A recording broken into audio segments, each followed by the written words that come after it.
ভারসাম্যের মাপকাঠিতে আজকে তারা এমপি হয়েছে। আমি জানি আমাদের লেখাও পাও আগামীতে এমপি হবেন ইনশাআল্লাহ।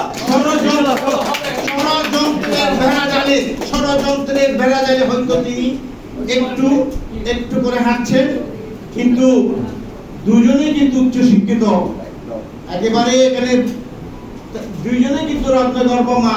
এই যে আমাদের এমপি সাহেবের এক ছেলে এক মেয়ে, দুজনে ডাক্তার, সরকারি ডাক্তার, শুধু এমনি না, দুইজনে সরকারি ডাক্তার।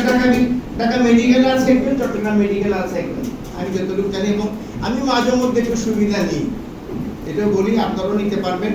সুবিধা মানে চিকিৎসা ক্ষেত্রে সুবিধা, আবার আমাকে বেতনে টাকা দিয়ে যায় সেই সুবিধা না।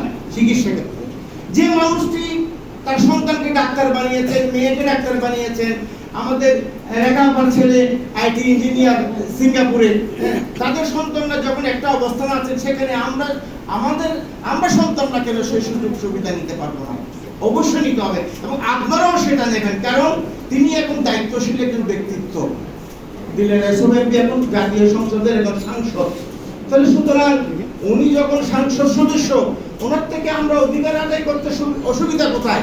আমাদের বলতে হবে, আমাদের জানাতে হবে। বিষয়টুকু এইরকম, আমরা জানাইনি বলে, বুঝাইনি বলে আমরা অধিকার আদায় করতে পারি না। আজকে আমরা এখানে 10 জন মাকে সম্মানিত করব।